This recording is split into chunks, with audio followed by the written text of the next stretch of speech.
Bismillahirrahmanirrahim. Ila hadratin Nabi Mustafa Muhammad sallallahu alaihi wasallam wa ala alihi wa sahbihi wa azwajihi wa dzurriyyatihi wa ibadihi wa ila hadrati ikhwanihi minal anbiya wal mursalin wal awliya wa syuhada wa sholihin wa ila hadrati malaikatil muqarrabin khususan ila hadrati ruhi al-imam Abi Zakaria Yahya bin Syarafuddin An-Nawawi wa ila ruhi al-Fahmi al-Kabsyaibun wa ila hadrati dini wa dinikum wa dini ahli wa dini ahlikum sya'ulillahi lahumul fatihah. A'udzubillahi minasyaitonir Bismillahirrahmanirrahim. Alhamdulillahi rabbil alamin. Ar-Rahmanirrahim. Maliki yaumiddin. Iyyaka na'budu wa iyyaka nasta'in. Ihdinas siratal mustaqim. Siratal ladzina an'amta 'alaihim ghairil maghdubi 'alaihim waladdallin. Amin. Betul di Ta'awun tanggal 22. 21 atau 21? Bismillahirrahmanirrahim. Riyadhus Shalihin. Babun ing hadza utawi iki iku babun bab ta'awuni ing dalem nerangake tulung tinulungan, saling menolong. Ta'awuni ing dalem nerangake tulung tinulungan utawa tolong menolong alal birri ing atase kebagusan wa taqwa maring Allah. Alal birri ing atase kebagusan wa taqwa lan takwa. Bab nerangake tolong menolong dalam kebaikan dan ketakwaan. Qala dawuh sapa Allah Gusti Allah taala halimah luhur Allah wa ta'awanu lan padha tulung tinulunga sapa sira kabeh alal birri ing atase kebagusan wa taqwa lan ketakwaan. Ini dalil yang menganjurkan kita untuk tolong menolong dalam kebaikan. Wa qala lan dawuh sapa Allah taala wal asri demi waktu innal insana setuhune manungsa iku lafi khusrin yakti ing dalem kapitunan. Kapitunan itu kerugian. Iku lafi khusrin yakti ing dalem kerugian. Nak ben wong biyen ulama biyen kaya biyen nak maknane kapitunan. Nah, kapitunan itu getun. Manungsa kuwi getun kabeh mergo menyia-nyiakan waktu. Waktune longgar ora digunakake. Illal ladina kejaba wong akeh. Makane getun iki ning mburi biasane. Nom jaman ijek nom jaman sehat. Waktune longgar ya ora digunakake. Tutupe wis kabeh loro, wis wong tuwa, urung duwe amal apa. Ibaratnya babakan bondo nom namung gawe turu rebahan scroll HP wae. Tutuke koncone wis duwe warna-warna sampean urung duwe apa. Kuwi namanya apa? Innal insana lafi khusrin. Babakane ku yo ngono. Koncone usia belajar do sekolah do kuliah jenengan mimpi HP-nan wae. Mergo goro-goro mungkin jaluk motor ora ditukoke, akhirnya sekolahe mesti rugi dhewe napa boten? Rugi. Koncone lulus duwe ijazah dengan mutung jaluk motor ora ditukoke, akhirnya rugi karepe dhewe. Wektu ora iso balik meneh. Umur tambah koncone wis duwe apa-apa dengan durung duwe apa-apa. Ora niki kudu dhewekke innal insana lafi khusrin illa ladina kejaba wong akeh amanu kang padha iman sapa aladina. Kejaba wong sing iman wa amilu lan padha amal sapa aladina. As-sholihati ing pira-pira amal kang bagus. Ya kecuali wong sing bisa memanfaatkan waktu sebaik-baiknya untuk beriman dan beramal. Ya beramal dengan ngaji, ya beramal jadi wong pinter. Dengan kerja ya beramal jadi wong sing sugih. Ya maksudku wa tawasau lan wasiat-wasiatan sapa aladina, saling berwasiat, saling kandang pinandang bil haqqi kelawan hak, kelawan bener. Wa tawasolan padha wasiat-wasiatan sapa aladina bisa beri kelawan kesabaran. Iki antara Jawa nggih saling mengingatkan. Kocone mentu malese disemangati, kocone mentu wegahe yo dimotivasi, dikandhen-kandheni. Kala dawuh sapa al-imamu Imam Asy-Syafi'i kang bangsa Syafi'i, sapa al-imamu Imam Asy-Syafi'i dia Imam Syafi'i rahimahullah melasi guru ing Syafi'i sapa Allah Gusti Allah kalaman ing omongan maknahu utawi maknane kalam iku inang nasa seturune menungso au aksara utawa luwih akeh sapa nas iku piroblaten ing dalem lali. Mungkin kalau sampai nilai wong biasanya terlena lali. Nak pas punya banyak mata, nak sehat ya menangani awak sehat terus, orang kelingan tak wayang-wayang loh, sugih ya poya-poya tanpa perhitungan. Orang kelingan mungkin bondone entek secara tiba-tiba. Ya mana itu, nak pas punya longgar, nah longgar ngomong-ngomong nak mungkin sempit. Orang ini waktu iya antar keduri hari surati sampai anak-anak istilah surat ya surat yang asli. Maksudnya banyak orang yang terlena sebagaimana yang diceritakan dalam surat wal asri. Wa an Abi Abdurrahman lagi riwayatnya sampai Abi Abdurrahman Zaid bin Khalid bin Al-Juwayni dia Zaid bin Khalid Al-Juwayni radhiyallahu anhu qala sapa Abi Abdurrahman qala dawu sapa Rasulullah sallallahu alaihi wasallam man utawi sapa wong iku jahaza nyawi sake sapa man wa biyen wong kang perang.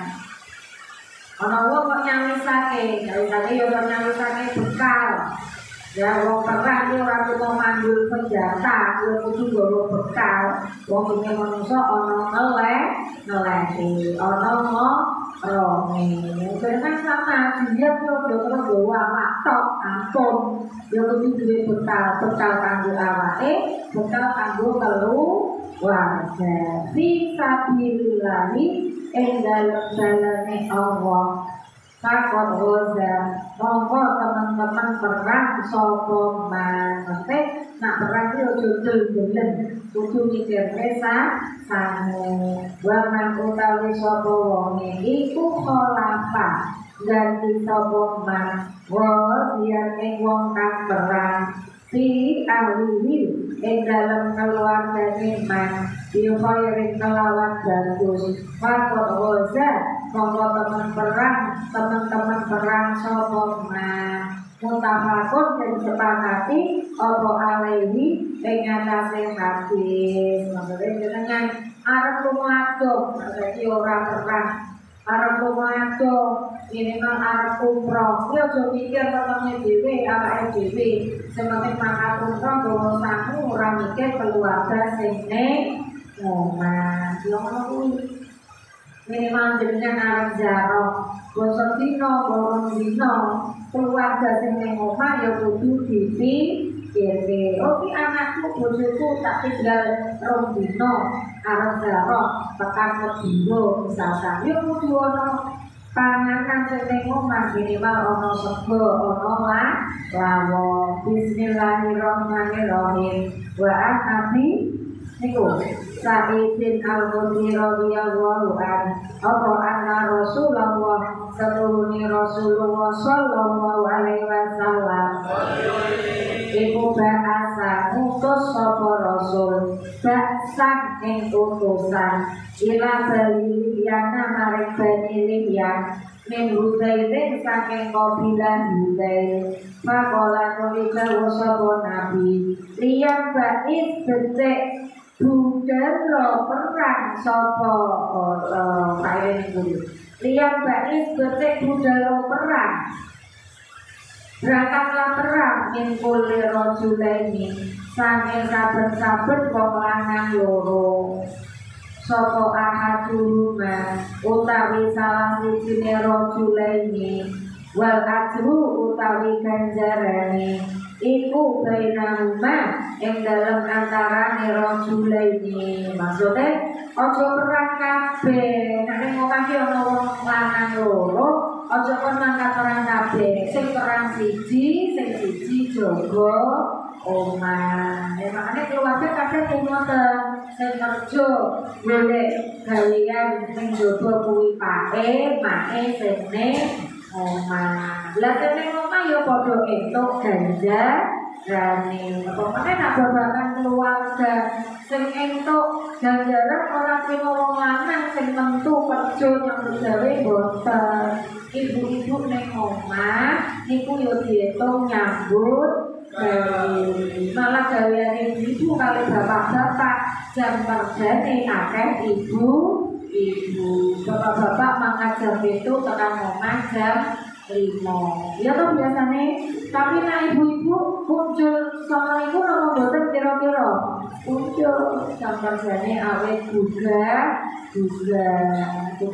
biasane ngapa subuh berbuka-buka bersolat kok lanang iso turu anake sama turu neh lan nek wong wedok dadi wong wedok aja melu mapan turu kapiran apa mboten mengke subuh wong wedok turu kapiran sak omah nelek kabeh ya toh iya wong wedok ku bar subuh wong lanang iso turu tapi nek wong wedok aja kecuali awake pas berian yo langsung tandang nopo olah masak ya yuk masak sederhana saiki ana magicom anggap dicokloke mateng karepe dhewe nyambel goreng tempe goreng gereng lan nek tinggal gereng iso mateng karepe dhewe napa boten magicom ora dicolokke iso mateng karepe dhewe napa boten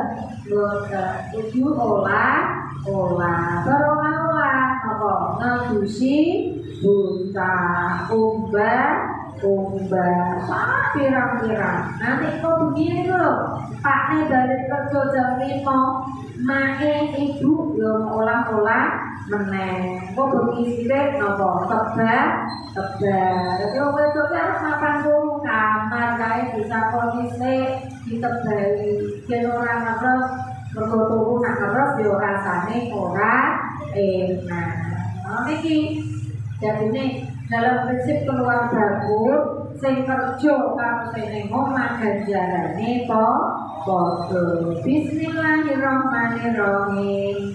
Wa an ibni Abbas lan diriwayatake saking Abbas ibni Abbas radhiyallahu anhu apa anna Rasulullah sallallahu alaihi wasallam iku lakiya ketemu sapa Rasul roban ing kontak-kontak itu ya rombongan perjalanan waktu bareng cara mriki wong mangkat piknik sak bis rong bis cara saiki ora kontak birrohai ing dalem tanah roha ketemu golongan kontak-kontak rombongan faqala nuli jawab sapa Rasul mat iku sapa alqaum utawi kaum nabi takon si rombongane sapa kuwi padha jawab sapa Rukban